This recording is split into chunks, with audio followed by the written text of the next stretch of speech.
So today we have Carly Metcalf. And she hails from Eagle River, Alaska. So had a passion for health and nutrition since way back in Alaska. So she is currently a registered dietitian at the Idaho Foodbank. And it's kind of interesting, she says it doesn't include the title of food police. I'm not sure. Not a food police. I'm not sure what that means, but I'm going to watch myself. She believes that all foods fit, including these chocolate chip cookies over here, into a healthy diet, and that simple budget-friendly changes can make a positive impact. She does consider herself a foodie and loves to share her passions with hungry Idahoans. She does have a Bachelor's of Science in Nutrition from Oregon State University. So beans. Yeah. Oh, wrong place. Sorry. You didn't get a lot of love from that. And then she's also been a dietetic intern. Did I say that correctly? Yeah. Dietetic intern at 3 different places: Viterbo University in La Crosse, Wisconsin, the Mayo Clinic in La Crosse, Wisconsin. I think you've probably heard of that one. And Tomah VA Medical Center in Tomah, Wisconsin. So all in Wisconsin. Yeah, that's right in my internship. Yep. All right. Well, let's give her a warm BSU Broncos welcome.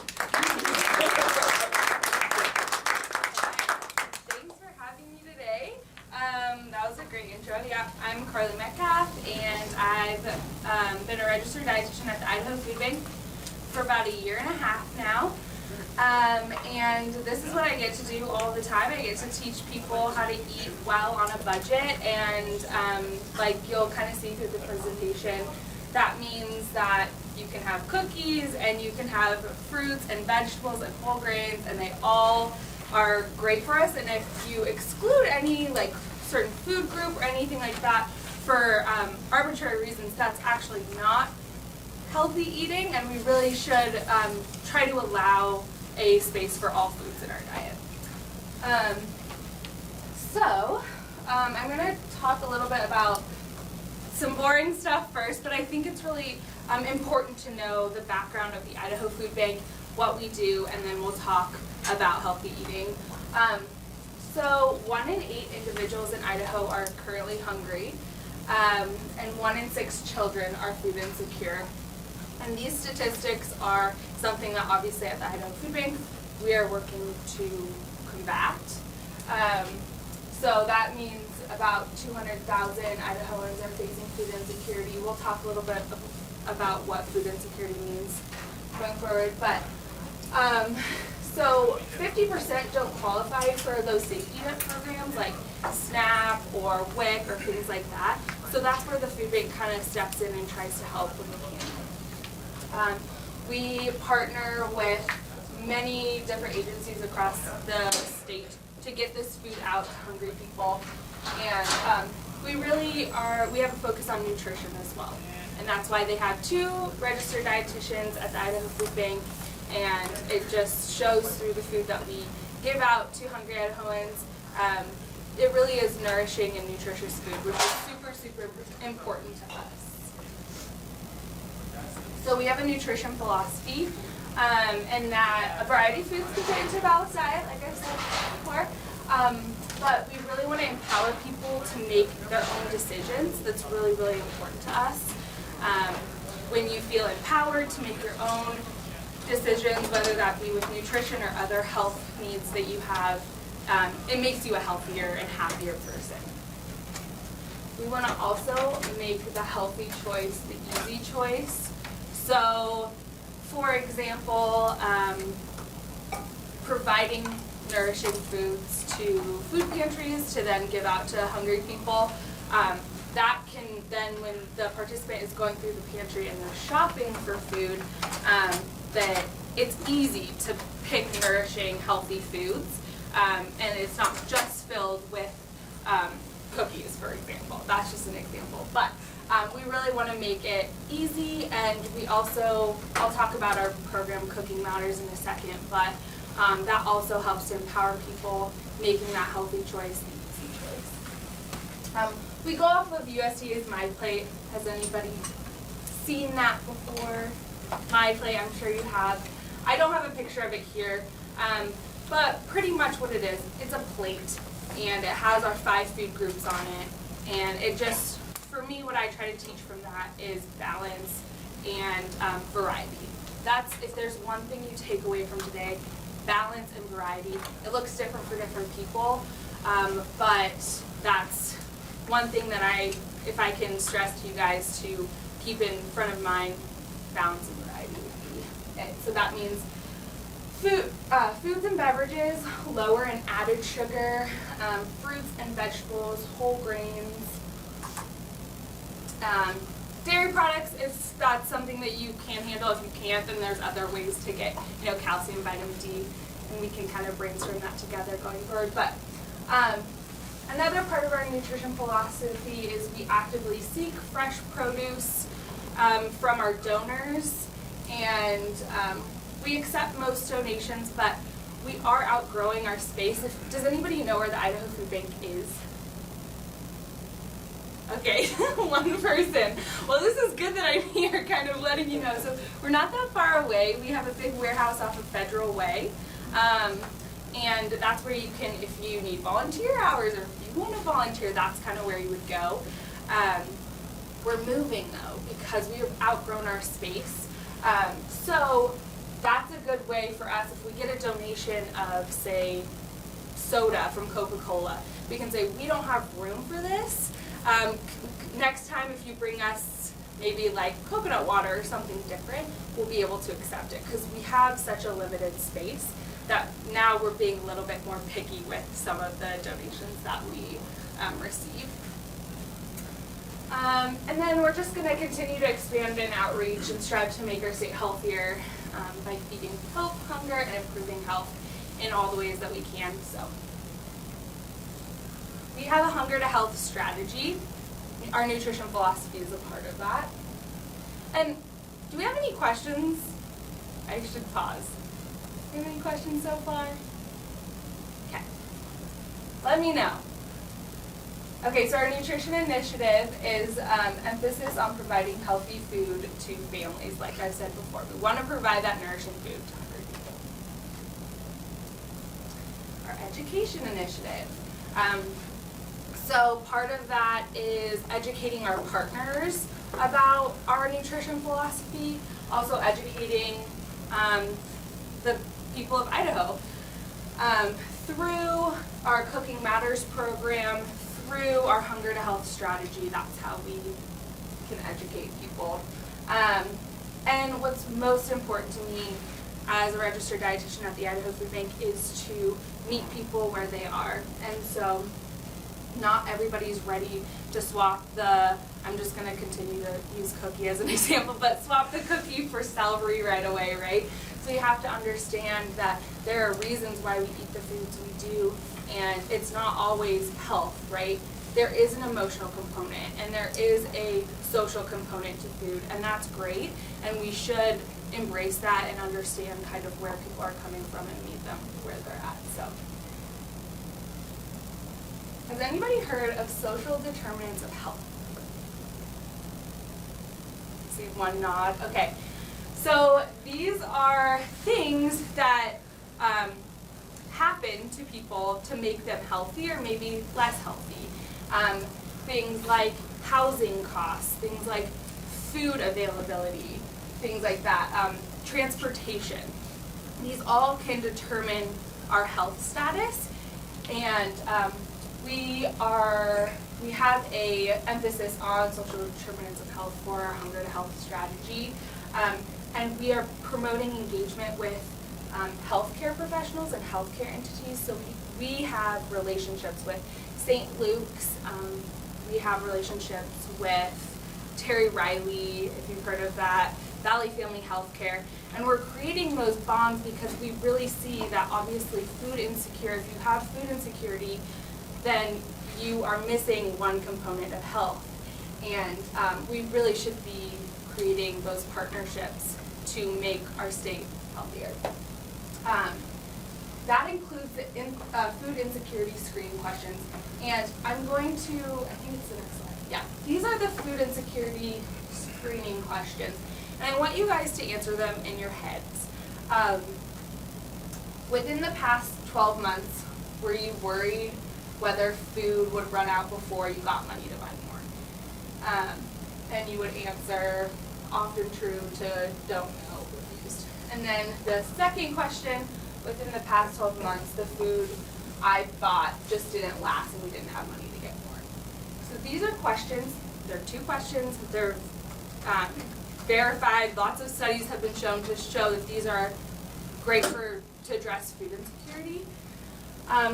And if you pick sometimes true or often true in any of these, then you could be considered food insecure. And there's a lot more people than we would think that would answer yes to these questions. And a lot more people than you would think on BSU campus that would answer these questions as well. So I pulled this from your website. So this is what food insecurity is. It's defined as the state of being without reliable access to sufficient quantity of affordable, nutritious food. And in 2016, BSU found that over 40% of Boise State students face food insecurity.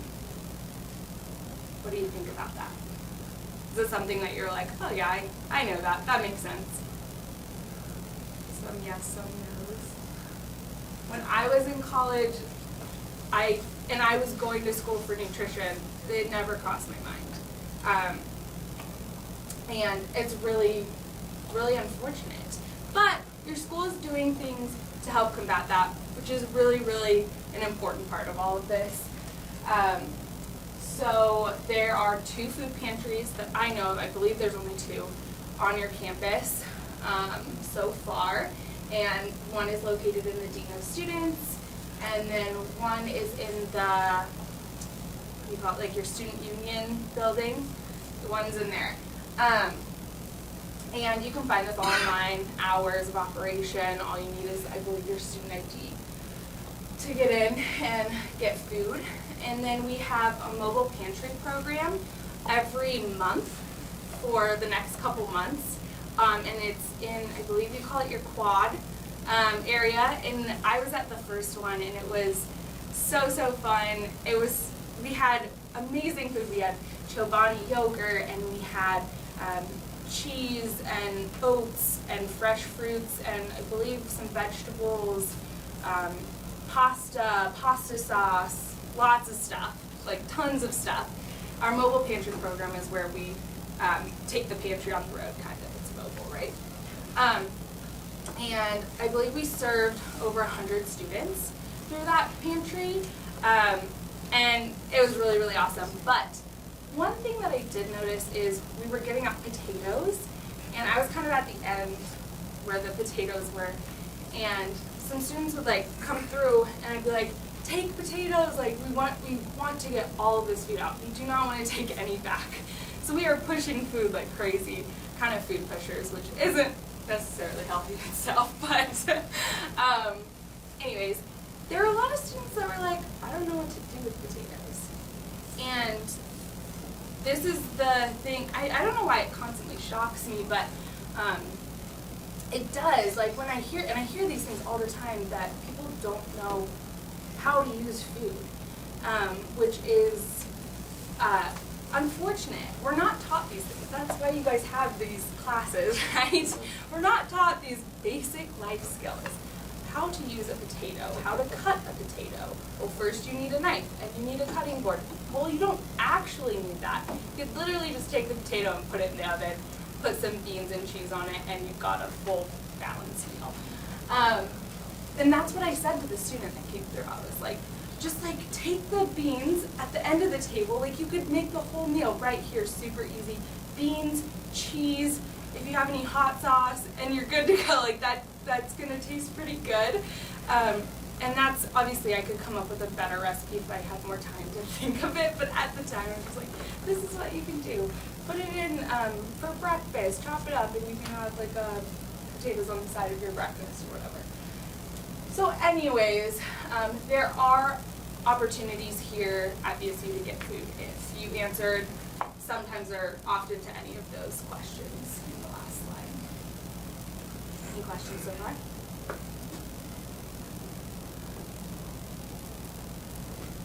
All right, I'm not going to go to that slide yet. Okay, so I'm going to ask you guys some questions. So what do you guys already do, or think that you already do, with food that is healthy for you? What habits do you already have that are healthy? I know I make a salad instead of buying bags. You make a salad? Yeah, so that way you don't buy the vegetables yourself. Cut them out. Instead of buying the bag salads? Yeah. Also probably cheaper, right? Yeah. Awesome. I Any other- prep my meals in the weekends. Okay. I cook it like 10 portions and freeze them and use them throughout the whole week. Nice. Awesome. How many people are cooking for 1 or 2 people in this room? Like almost everybody. That's really, really hard. Does anybody feel that it's pretty hard to cook for 1 or 2 people? Yeah. So a way that you can kind of combat that is try to be able to freeze your meals, make room in your freezer, have meals and be able to freeze them. That's a really good thing. We'll talk more about that. But anything else you guys are already doing? I know everybody in this room has to think of at least one healthy thing they're already doing around food and nutrition. Yeah. In the past, we've just bought a whole bunch of different vegetables and prepped them all on the weekend. And because they can be combined in a variety of different ways, and it's the prep time that tends to turn you off. So if the onions are already chopped, the celery's chopped, the peppers are cut up, the whatever, and you can throw them in. You have tacos one time, you have fajitas another time. You can stir fry them, you can do whatever, and they're all ready to go. Yeah. So that's the thing that if you have any spare amount of time and you're feeling up to it, prep your veggies or prep your fruit, prep your food, whatever that may be. But that's a really good point. If you have if you have a bell pepper in your fridge and you just want to make a quick dinner, that might turn you off from making it or putting that bell pepper in your dinner because it's not already prepped. If you have it already prepped, you can just throw it in literally everything. So that's a really good idea. You can also, who knows the term blanch? Blanching? Can you guys tell me what that means? When I blanch potatoes in boil water, how does it remove starch? Do you put them in cold water? No. So that's not blanching, but it's a start. Yeah. The great way to make broccoli, like you boil it for just a minute, then you throw it in a bowl of ice water, and it maintains its crunchiness, and you can reuse it, and it doesn't just get soft and soggy after a day or two. Yeah. So you do the first part where you boil your vegetables, and then and this works really well with like broccoli, green beans, a lot of greens. You can really tell because it traps the color too. So you boil it, not till it's like mushy, but just boil it probably for 1 to 2 minutes, just so it really brightens up in the color. And once it's super, super bright, then you put it in an ice bath for 20 seconds. And that traps all the color and vitamins and the quality of that food a little bit more. And then take it out, you can put it in bags and then freeze it. So if you don't get to using all your vegetables, blanch them and throw them in your freezer, and then you've got a really good way to eat your vegetables for 3 to 6 months going forward, so it doesn't go bad. Yeah? Would that be better than just buying them and throwing them directly into the freezer? Yes. Because if you do that, if you just take your fruits or vegetables and just put them in the freezer, the quality is going to go down a lot faster than if you blanch them. You're going to notice the texture is going to be worse. It's going to get freezer burnt a lot faster. The color's not going to be there hardly. Your green vegetables are going to turn like brown, that kind of thing. So blanching really helps with all of that. Okay, so it sounds like you guys are doing some good stuff already. I know there's people in the room that haven't spoke up that you guys are doing good too.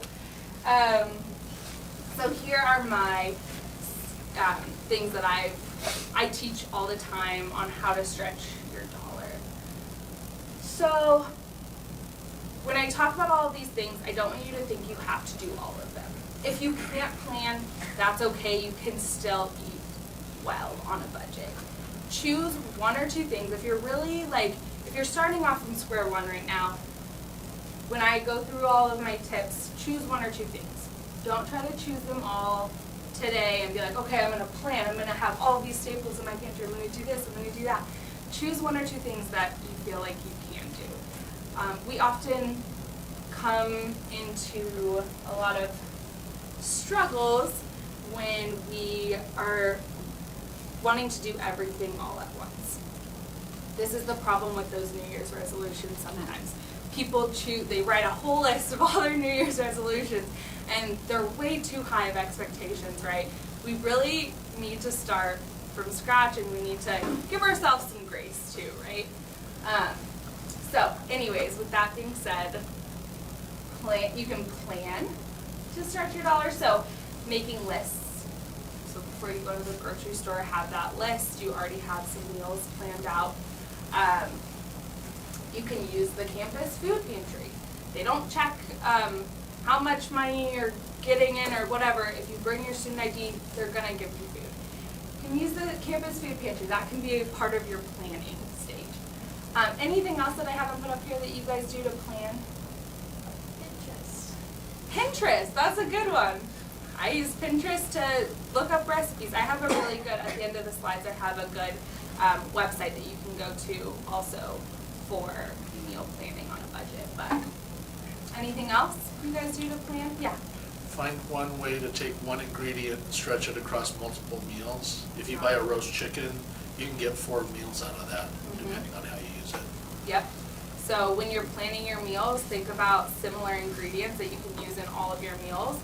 And you can also, I know people probably don't get newspapers much anymore, but you can go online and see the different coupons that the grocery stores have, and then use that as your ingredient that you're going to use in all the meals, so you can stock up on that one ingredient that's inexpensive. All right, so pantry staples. These are my pantry staples that I tell everyone for every class, that if you have these in your pantry, you can make a lot of different things. You might just have to grab 1 or 2 things from the store and you'll be good to go. So always having baking products, flour, sugar, baking powder, baking soda, all those baking products, have them stocked.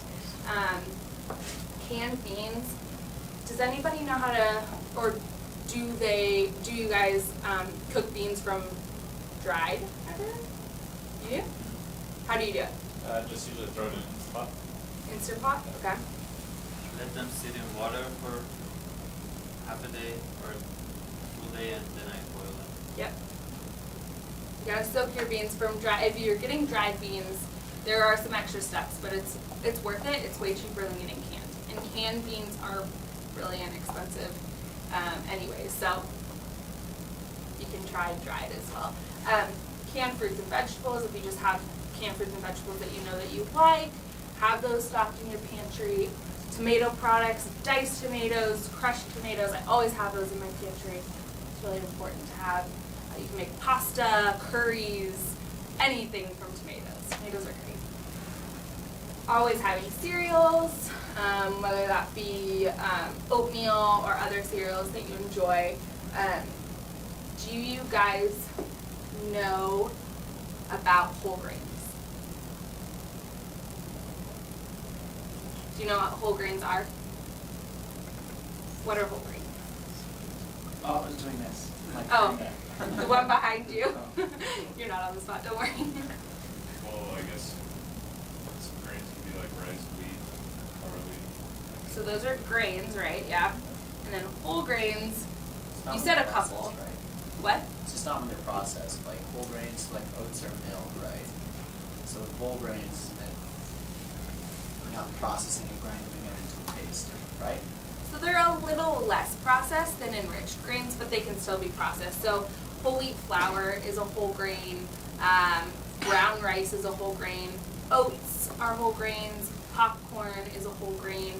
And we'll talk about why whole grains are important in a couple of slides from now, but you can know when you're getting a whole grain by looking at the ingredients, and if it has the word whole in it, the first ingredient, you know you're getting a whole grain. And I'll tell you why that's important. But for cereals, getting whole grain cereals can help you feel fuller for longer. So if you are looking to stock your pantry with cereals, looking for those whole grain cereals will help you on your budget as well, because you won't have to eat as many or as much whole grain cereal or cereal in general. Dried fruits, nuts, oftentimes those can be kind of more expensive, but going to Winco, the bulk section, that can help you with getting fruits and nuts. Your dried herbs, making sure you have a pantry stocked with all of those so that if you do want to make curry or if you do want to make a pasta sauce, that you have all those spices already ready to go. Don't have to go buy them. Oil, what kind of oil do you guys have? Do you guys use? Olive oil. Do you cook with it? Like saute? So, olive oil is great, but not great for cooking all of the time. And I've used olive oil for cooking before, and it's okay, but it's got a low smoke point. Do you guys know what that is? I'm sure, okay, everybody knows. Okay, so, yeah, so you want to use like vegetable oil, coconut oil, if you're going to be cooking your pizza like a high, just like a staple. But olive oil I use like with dressings and adding in at the end of things so that it doesn't burn. Pasta and rice, staple, and then vinegar. You can always do dressings with vinegar, and then add them in as like a flavor addition at the end as well. All right. This one, prioritize taste, isn't talked about a lot in nutrition. Classes that you might go to, but this is really important to me because if we make our food taste good, we can stretch our dollar. We're going to eat our food, right? And we're more likely going to eat fruits, vegetables, whole grains because we're making them taste good. We need to make them taste good, and this seems like a no-brainer, but we don't talk about it enough in the U.S. France is one that is a country I look up to highly with this. They teach their children what taste is like in school and how to combine different flavors to make their food taste good. They talk about smell. They talk about the experience of food, and we don't do that as much, which is really, really unfortunate. So with taste, we need to season our food, and we need to season it well. If you're I see this a lot, people making chicken, broccoli, rice. And maybe they add salt and pepper, but that's it. And I'm like, that is so bland. That tastes, I don't know how you are doing that. But it's because we don't talk about this when we are going through school, like that making our food, cooking our food well and seasoning it well can make a huge difference. But usually when we describe our food, it's either, oh, that was good, or that was bad. We don't even know how to describe our food anymore. And that's something that I'm working on currently, is like, when I'm eating food, like, what did I like about that food? Because when I understand what I liked about a certain food, I'm more likely, if I'm eating out, when I go home, I can make that similar dish at home because I remember, oh, I really liked the crunchiness. I'm going to add more crunch to my food. Or I really liked the umami flavor. I'm going to add that to my food, which is like that savory taste. Practice tasting your food. I bet a lot of us in this room don't taste our food as much as we think we might. When we sit down to eat, does it go through your head, oh, I like this, or it might not even go through your head that you even like this. You're just eating it to like eat and then get on to the next thing. And not all the time. I'm not saying we always do this all the time, but I would imagine it happens more than probably we would like. So in your next meal that you have a little bit more time, think about what you like about the dish that you're eating. It'll help you to take those ideas back home and make food that you like at home for cheaper and possibly adding more flavors and fruits, vegetables, whole grains that you might not have used before. What do you guys think about tasting your food? Do you have any comments on that? Do we have some super tasters in the room that know all about taste and texture and think about that all the time? Or yeah, we got a super taster. You do that? Yeah. Awesome. What does that look like for you? I mean, it's just, I mean, I don't really know what to say about it. I've been doing all the cooking for like the last 15 years. Okay. So, That helps too. When you are actually in the kitchen cooking, you appreciate your food more because you made it. Versus if someone else made it for you, you can still appreciate it, but I feel like it can not be as appreciated because, and I see this all the time, I do kids classes, and families classes, and when the kids are in the kitchen with their families at the end are like, oh my gosh, Joey never tried a chickpea before. He said he hated them, and there he is over there eating chickpeas like crazy because he made the dish with the chickpeas in it. I also did this activity recently with a family's class where I had them take a piece of cheese and I had them plug their nose, and then they took the bite of the cheese and then they unplugged their nose, and we talked about our sensory receptors in our mouth and in our nose sinus canals, and how our taste receptors are up there, and breathing out, you can taste the flavor versus like if you have your nose plugged, you can hardly taste the flavor at all. You can just notice the texture. And we do these little activities with adults, families, teens, kids, to teach them about tasting our food and how it's super important and all that kind of stuff. But yeah, get in the kitchen because that helps to be able to taste your food better too. So you're talking about like tasting and stuff. Is that like being mindful of what you're eating more so? Yeah. Okay. But it's both. It's not just mindfulness. I think mindfulness can get a little overused currently about like, oh, you have to be so mindful like when you eat. And I've done activities in the past where we take like one little sliver of orange and we take like 2 minutes to eat this sliver of orange. And I'm like, okay, I can't do this every day. Like, I can't take 2 minutes to eat like one slice of orange. That's not realistic. Versus tasting your food is just noticing, and it's very simple. It doesn't need to be this whole drawn out process. It can just be that check-in with your brain and being like, what do I like about this food? How can I make this at home? That kind of thing. But mindfulness is also very important as well. And being mindful and tasting your food kind of go hand in hand. All right, on to the fun part, unit pricing. So do you guys use unit pricing when you shop? Okay, good. That's awesome. So what does unit pricing tell us?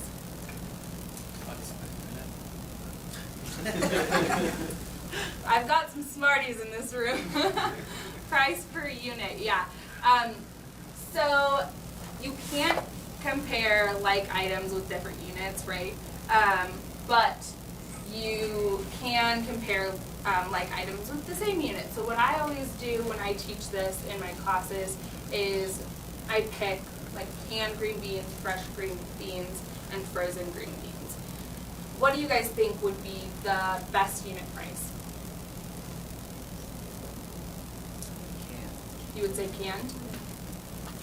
Depends on like the quality. I know that Winco green bean is gonna be a little cheaper. The Winco brand is cheaper than the other one. But Yeah. Yeah, It and depends on your season too. yes. I actually, before I taught these classes, I probably would have said the same thing, like can. But as we've done this activity more and more in the classes that I teach in the grocery store, I found that it totally depends on the season. There have been times where the unit price for fresh is way less, or the unit price for frozen. So that's why we have to look at our unit pricing.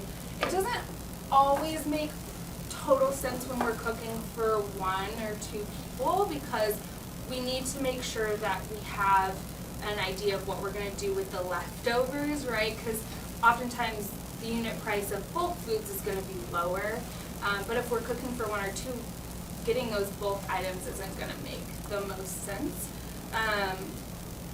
unless we know how to store our food properly and how to make it last longer. So things we've already talked about, like freezing our food, if you know how to can your food, if you can dehydrate your food, things like that can really help. Pickle your food. Any questions on unit pricing? If you guys all use it, I don't need to spend too much time on that, but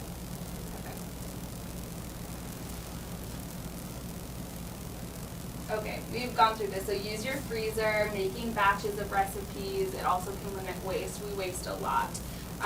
And there's things and parts of our food that we can eat that oftentimes we throw out. So keep all your scraps of your like fruits, vegetables that you cut up, and put them in water, and you can make your own vegetable broth. Don't make broth, or don't buy broth if you can help it. It's way cheaper to make it at home, and you can put all your scraps in, all your vegetable scraps in water, boil it, season it, salt, pepper, oregano, and then drain it, obviously.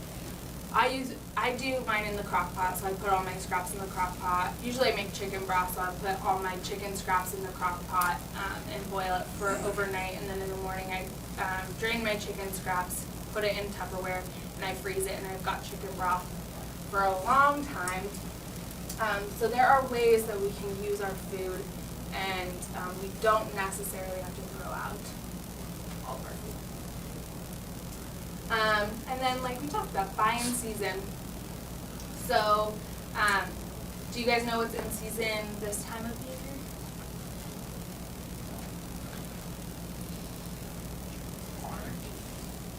Oranges?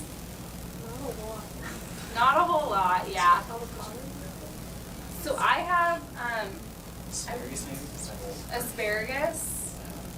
So I have this book that I brought with me, and it is from our Cooking Matters program.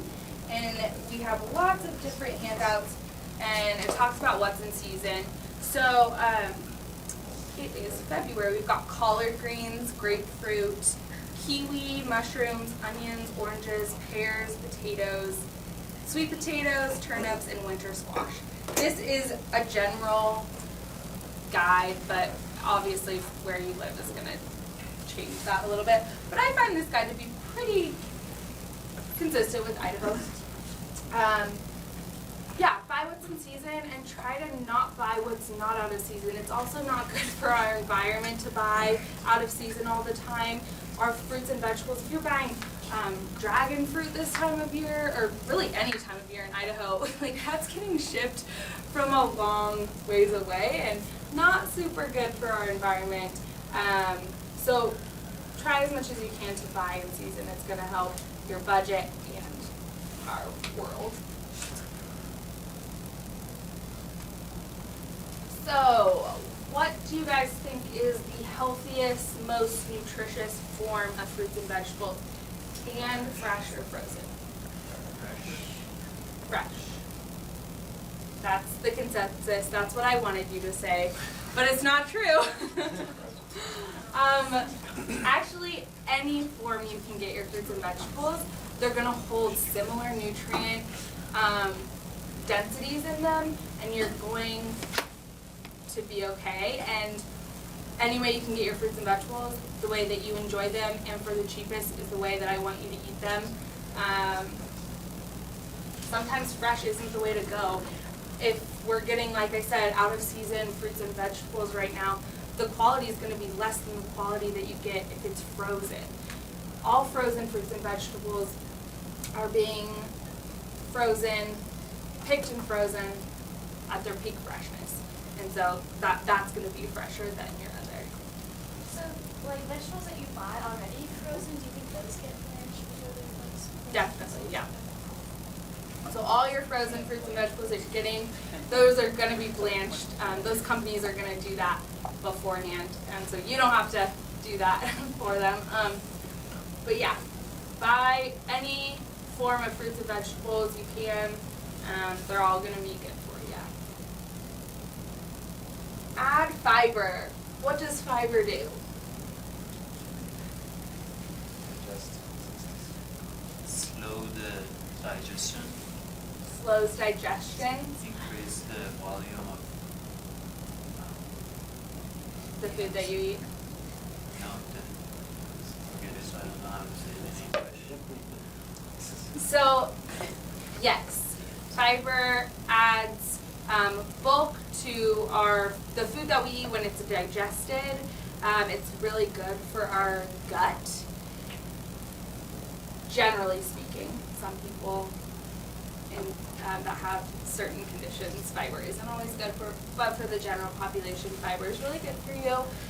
And adding fiber to your diet is a way to stretch your dollar. Because, like I said a little bit before on the cereal portion, if you have oatmeal for breakfast, you're probably not going to be hungry for another 2-3 hours versus if you have a, I'm trying to think of like a, not whole grain cereal, just any other not enriched grain cereal, you're going to be hungry probably an hour, 45 minutes to an hour later. So you're going to have to eat again, consume more food. That's not great for your budget. So adding fiber is good for your health and good for your budget. And anybody that tells you that eating healthy is expensive or difficult is wrong. It really is bringing it back to the basics. We can eat healthy on a budget, and it's good for us and our wallet. And one of those ways, fiber. So who knew that popcorn was a whole grain? Some people. So yes, popcorn is a whole grain. It's good for you. Eat popcorn if you like it. Barley. Has anyone cooked with barley in here? Yeah? How do you cook it? Again, let it sit in water for some days and keep just like rice. Yeah, it takes a little bit more time. You can get pearled barley, which doesn't take as long. I believe it's pearled.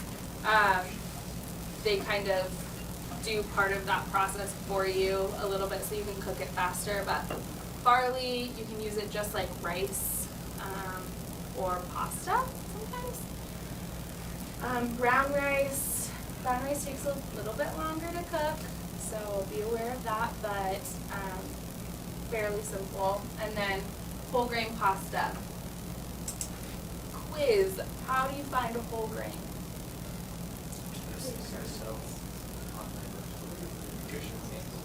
What was that? If it says whole on the nutrition thing. Yep, first ingredient, whole on the nutrition label, ingredients. There's also a stamp sometimes on foods, on grain foods, that'll say whole grain. It's a yellow stamp, but it's not on all foods. The surefire way to figure out if it's a whole grain is look at the first ingredient on the food label, on the ingredients label, on the nutrition facts in the back. There are more whole grains. There's millet, there's rye, there's a lot of whole grains out there. But we really, like I said before about the taste, sometimes we don't always like whole grains because they haven't been prepared correctly or we don't like the flavors in them. So it's really important when you're trying out new recipes or trying out new ingredients to make them how you like them. I think some people have thought, if I'm eating healthy, it has to taste bad. So if it tastes bad, I'm doing something right. Like I'm eating healthy if it tastes bad. Make your food taste good. Seems simple, but. All right. And then you can sign up for a future BSU Cooking Matters course. We've done one here before. It was with kind of a dorm. But we're trying to get it out into not a dorm. Does anybody know your dietitian, one of your dietitians on campus, Marley? Anyone heard of Marley? You've got a great dietitian on your campus, Marley Harris. She meets with students, and she is hoping to do a Cooking Matters class or something like it in the future. So get in contact with Marley, and or you can leave your name and your email with me, and you can be on our list to contact when there's a class at BSU.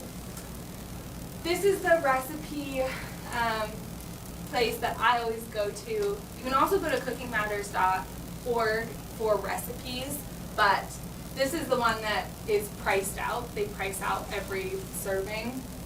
Budgetbites.com.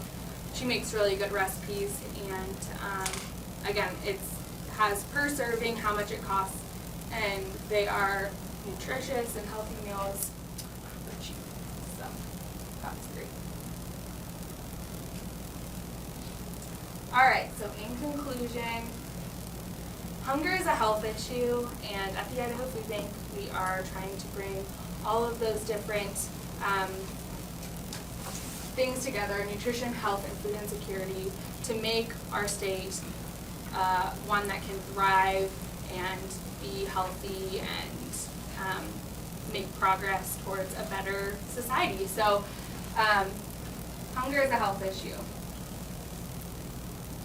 Questions?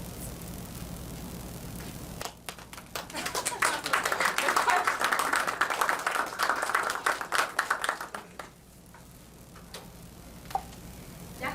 Organic versus non-organic. Ooh. Yeah, I don't get this question a lot in my classes because no one's buying organic. But there are, what I can say about that is there are organic pesticides that are still, it's the pesticide thing that people are afraid of, I think, with organic versus non-organic.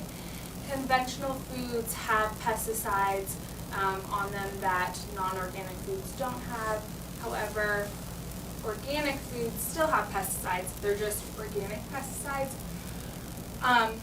However, all are overseen by the FDA, whether that's important to you or not. I eat conventional and organic foods from time to time. There is no hard evidence that non-organic food has less nutritional quality or anything like that. So my advice would be, if you want to buy organic, buy organic. If you can't afford it, don't worry about buying organic. You're gonna be okay, and oftentimes it's a lot about the fruits and vegetables. So wash your fruits and vegetables either way, and you can get a majority of that stuff that you probably don't want on your foods off. Does that answer that? Yeah. Yeah. I guess for like prepping the foods, is there any preferred way for to do that, like baking or pressure cooker, microwave? It totally depends on the recipe. If you're talking about like nutrients being, okay. So when you cook your fruits and vegetables, sometimes it enhances the nutrients and sometimes it doesn't. But if you're getting a balance of fruits and vegetables, you don't need to worry about the minute vitamins and minerals that may be lost in the cooking process, because if you're eating a balanced diet, you'll be getting all of those things anyways.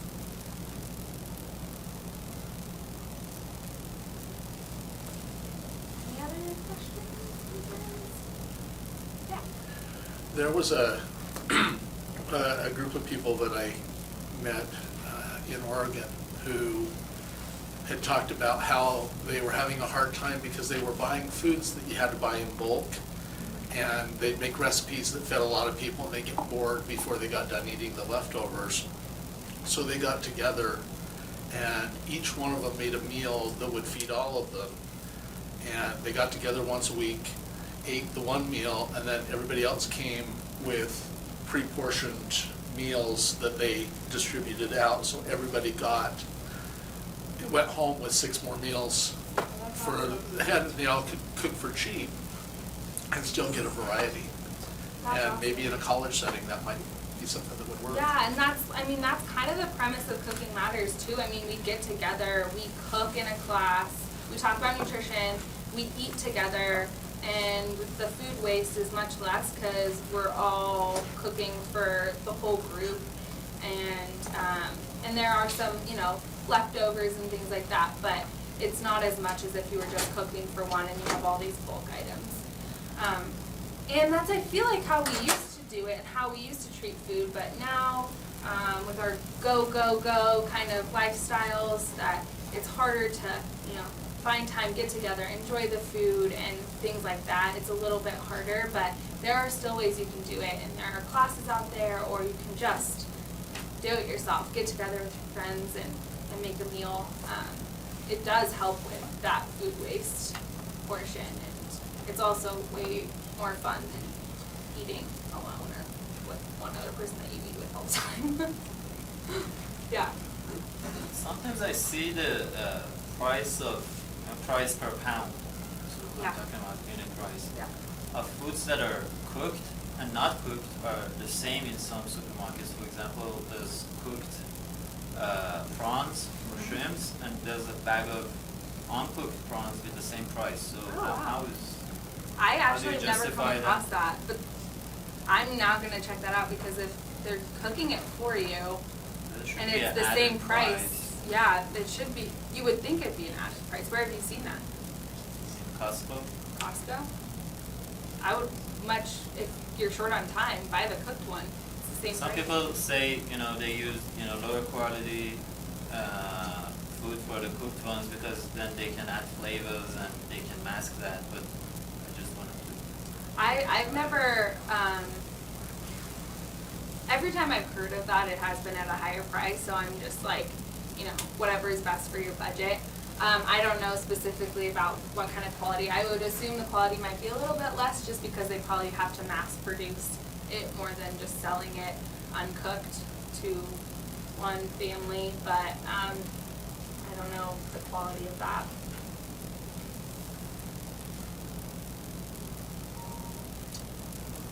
Alright, well thanks guys for being great listeners. Yeah.